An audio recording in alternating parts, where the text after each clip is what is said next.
Okay, we're just gonna go with it. Hey everyone, I'm Jet from inthirdperson.com, a personal look at video games, board games, and other nerdy pursuits. And we are doing something very different today. We are streaming off the phone. This is Dr. Mario World on iOS and Android right now. Free-to-play puzzle game, sort of in the style of Dr. Mario. They've definitely changed up a bunch of stuff, and I think there are going to be some Dr. Mario purists who will scoff at some of the changes. But personally, I think it's a lot better, except for all the microtransaction stuff. So our goal today is we're gonna play through some levels. I'm on level 161. I have been on this game really hard since it came out, and we're gonna try and play as many levels as we can without having to pay money. Really hoping we don't have to pay money on today's stream. But yeah, Ian, how you doing? How's the traveling going? And in the meantime, I'm going to get started. Playing some Dr. Mario here and trying to make sure my camera doesn't block, or my phone doesn't block the camera here. This is a whole new world of streaming. Are Dr. Mario purists the thing that exists out there in the universe? I think they are going to come out in light of this game, because they make some really big changes to how this works. As you can see, we have these smoked out pills, or smoked out viruses here. There are blocks. As you can see, the board has been filled with fluid, and therefore everything rises up versus the pills coming down. This is a match 3 puzzle game instead of a match 4, which I think is going to rub certain people the wrong way. Like, oh man, you just made it in line with all the other match 3 games. And I know there are definitely people who love, like, old Dr. Mario. I'm good, I'm home tonight, and maybe done traveling for work for a bit. The next one I'm aware of is not till the end of August. Okay. I mean, traveling's fun, but I know you've been traveling a lot lately, so opportunity to go home, rest, that sounds great. Spend some time with the kid. And yes, Dr. Mario Purist probably challenged for the first time with the presence of Dr. Mario World. So what we're trying to do here, clear all these pills off of the board. We've only got 30 capsules, as you can see on the top left. And let's start lining stuff up. So we're going to put this over here. One of the big differences between this as well, yeah, a limited number of capsules, and because it's a game filled with microtransactions, you really have to optimize every single placement, every single pill, where things go to make sure you get the maximum effect. And so one of the differences as well is that you can drag these pills and you can drag them forward. You just can't drag them backwards once you've dragged it a certain distance forward. And another thing, which I'll show you here in a second, is that when pills break apart, you can actually drag the pieces as well and kind of place them where you want on the board. We're going to put that one over there. So there's a lot of moving stuff around and manipulating pieces in ways that you couldn't do in the original Dr. Mario, which I think gives the game a lot more freedom. I think especially with the old Dr. Mario, it got very rigid very quickly in terms of where you could put pieces.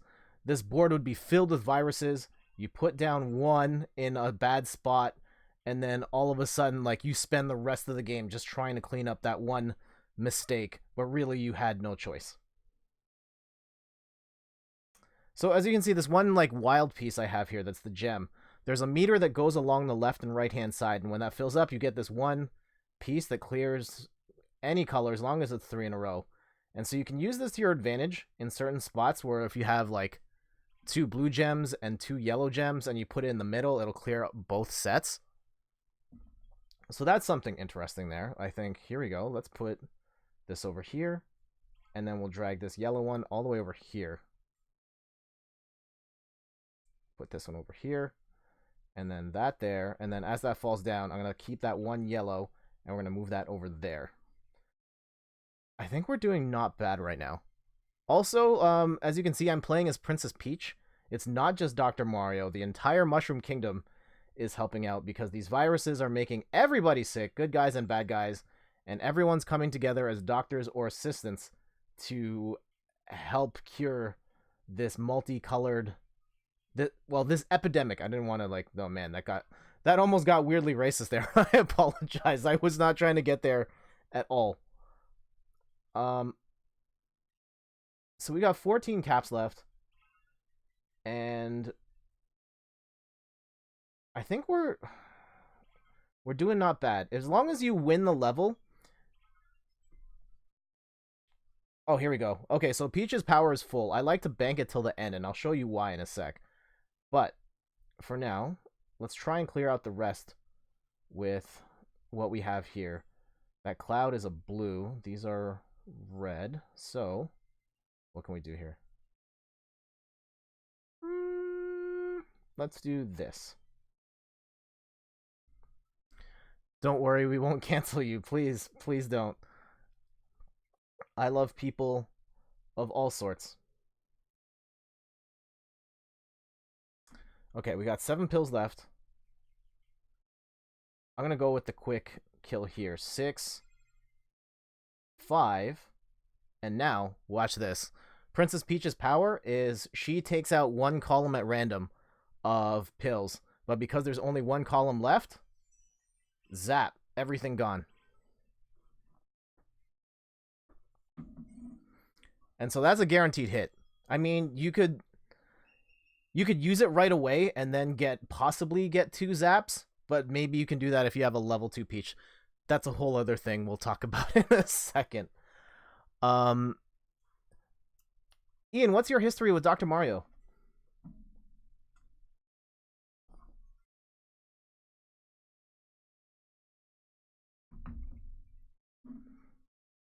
So yeah, with the characters, you can play as different doctors. At the start of the game, you can pick a doctor between Mario, Peach, and Bowser. I picked Peach without really understanding what that meant. I think she's pretty good. Most people I play online use Bowser when they fight. And so yeah, her in stage mode, she can clear 1 column at random. Actually, she does that on both. But then you also have assistants, and so these 2 guys on the side. I've got a Spiny Cheep Cheep, which fills the skill meter 10% faster. And so the skill meter is the thing that powers up her super move. And I've got a Boom Boom, so I got 20% chance of an exploder appearing on the start of the stage. And the exploder is basically a bomb. It puts a bomb on the stage at random, you blow it up, and it blows up stuff around it, making the level a little easier. I played the Nintendo 64 one a little bit with my cousin and sister. This approach seemed closer to a strategy puzzle game rather than a Tetris-style puzzle game. Yes, very much so. Especially for single player, I like that approach of having that puzzle and trying to figure out like the optimal routes. I think just having them come down over and over again and put more viruses on the screen just has a very finite end to it versus this where you can add obstacles, you can add items, there's bubbles. It just feels like there's more room for it to grow. That said, I think there's definitely a place for classic Dr. Mario in the world still, which you can still play on the Nintendo Switch Online for anyone that still wants to play classic Dr. Mario. And you can play it online with your friends, which is a big update as well. I never actually played Nintendo 64 Dr. Mario, but it is to my understanding that they have not really changed the rules of Dr. Mario in any meaningful way pretty much since its inception. Like, this is the first one that really does anything. All of the other Dr. Marios, to my understanding, are just match 4, and then the pills fall down when they break in half, and you can make combos that way.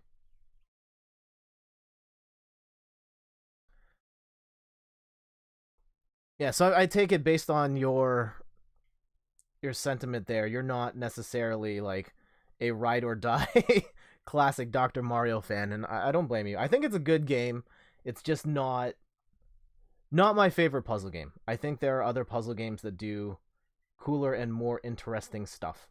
And I think even like Tetris, I think, is more interesting mechanically than Dr. Mario, but Dr. Mario's still good.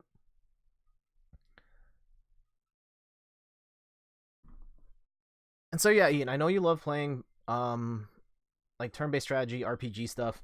What's your experience with puzzle games? I'm gonna put this over here. And so here's another thing. I could put this where that kind of solo yellow is on the right and just like get 4 in a row. It makes more sense for me though to split this in half and then move that other piece over here. Just another way of maximizing my pills. And so now I've got this red. I want to clear that kind of solo red at the top. But where do I put... Can I get an easy win with the red or the blue or the yellow? No, I cannot. Let's do this. And... this. And is there any sort of pieces in the middle? No. Okay, let's do this then. Alright, I think I'm probably going to get one more charge out of this, so let's go burn this now. Usually when you use it at random, it doesn't... it takes out, like, the worst possible column.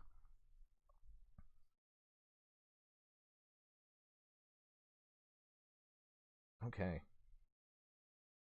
How about put that there, grab it right away, slide that over.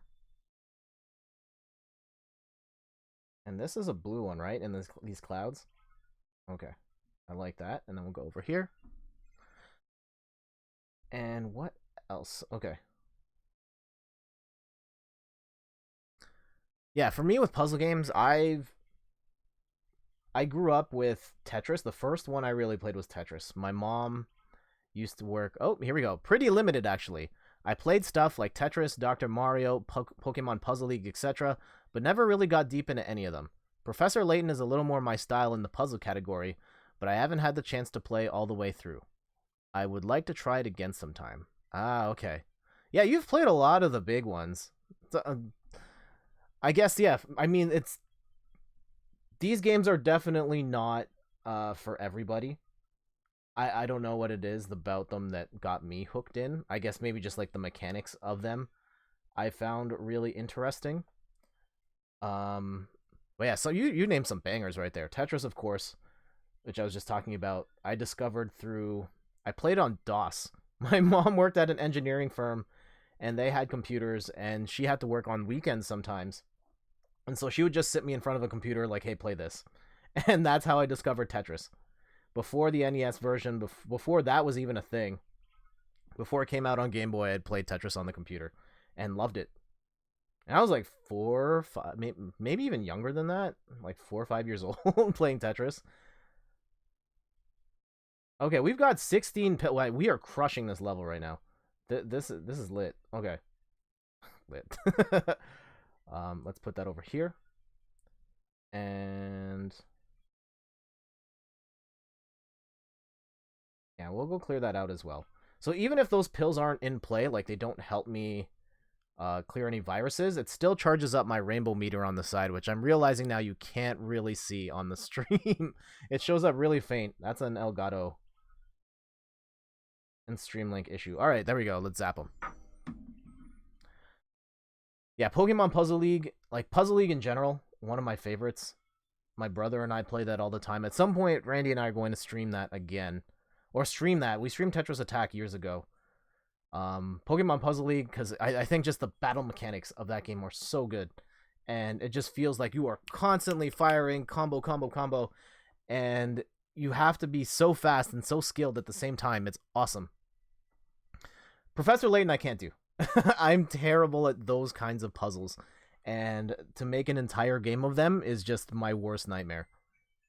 I guess if it had stealth sequences in it as well, then it would be like the absolute worst game for me.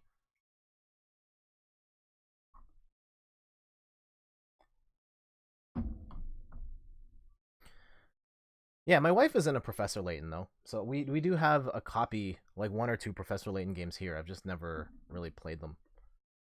Alright. So we know okay, that's guaranteed 1. I really want that P power-up in the middle. But as you can see, these ones are like completely clouded, so I don't know what color those is. Ah, we mismatched. Okay. Now we know. And let's go for it. Do that. Clear that. Side note, I might leave the stream for a sec. I'm lending my Xbox to my cousin, and he's supposed to be picking it up at some point. And I'm trying to listen for the doorbell as well. There we go. So that that juice right there, filled up my meter, and now I can burn it in one shot. And that was like the worst call. I could have killed everything on the left and right.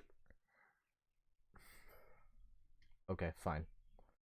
Fine, fine, fine. So yeah, there's a bomb in the middle there as well. So let's blow... see if we can blow that up.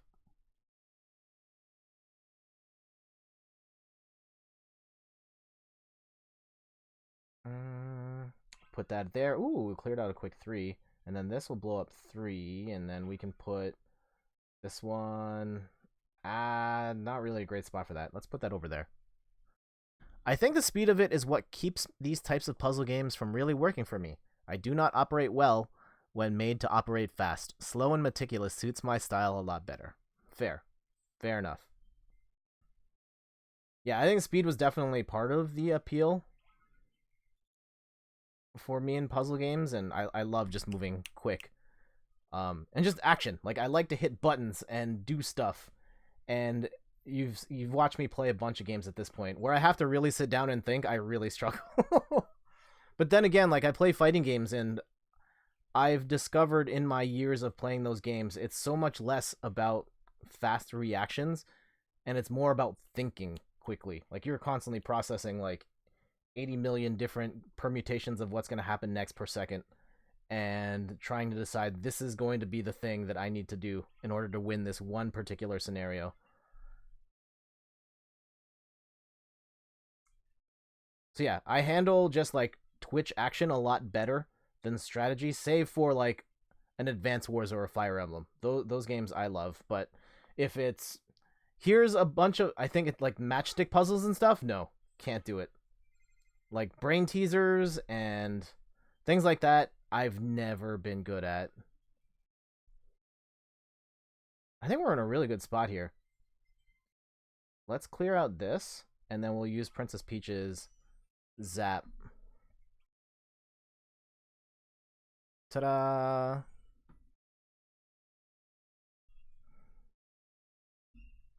Oh yeah, I should show you some of the other stuff going on in this game. So, here are the characters I have.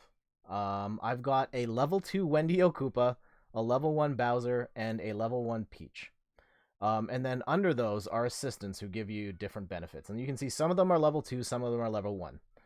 And the way you level them up is through the game's loot box system. So, under staffing, you can spend either 4,000 coins. I've got 2,600 right now. And what's it called? Is the stream like crazy lagging, by the way? Like, it's like a couple seconds behind for me. Like, way behind. Anyway, I'm going to keep going forward. So, yeah, I'm in the staffing area right now. You can spend 4,000 coins or 40 diamonds, which requires real money to buy. And so 40 diamonds cost, let's see how much. It doesn't appear lagging too badly on your end. Okay, cool. I just mean relative to like my face and what I'm talking about versus what appears on screen to my this. So yeah, we can get 20 diamonds starts at $2.79 Canadian. So like say $6 for one pull at this loot box for different characters. That's a lot. So definitely want to try and play maximize that way for free. And you do want duplicates to get faster versions of your characters. Like level 1s and level 2s, like the only difference is they charge their super meter faster. That seems pretty rough, yeah. Other things you can buy with your diamonds. So you can see this row of power-ups here, like capsules, skill up, score, or random. So capsules and skill up, to guarantee those are on the level, you have to pay 10 diamonds.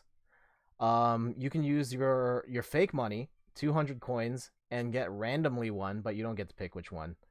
I have 2 free score up ones that I've unlocked through other stuff. And so that's kind of where all the free-to-play stuff is single player. There's also multiplayer as well, which we'll play a little later in the stream. And that has a loot box mechanic of its own. As you can see, the box under my assistants has a keys and 0 of 7, and every time you win a match, you get a key, and then after 7 keys, you can unlock it and you get power-ups and stuff. And then it's locked for like 8 hours.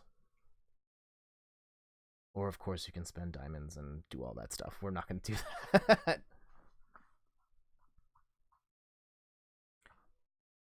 Boom, boom, boom, boom. Okay. Let's put that over here. Let's get the 2-for-1. That's nice. Ooh, here's a big one. If we put this right here, that breaks the part of the ice on those. Oh, this is not a great piece right here. I can't really do anything with this red right now. So let's just put that over. Nope. Let's put that over here. I'll put this over here. What was I gonna say now? Okay, we can put this here, and then we can start breaking some other stuff elsewhere.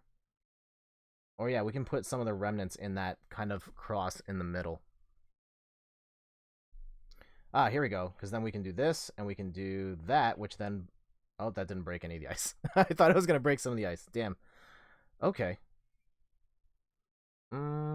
Oh, this will do this, though. That'll break that, and then we can move this over here, which breaks that.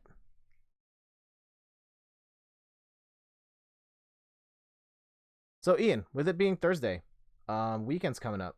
You got anything exciting going on? My wife and I are hoping to see The Lion King this weekend. And I know the reviews haven't been the greatest for it, but I am hopeful that it is still entertaining. I thought that the Aladdin reviews weren't so hot either, and I thought that movie was great. So kind of hoping for a similar situation here.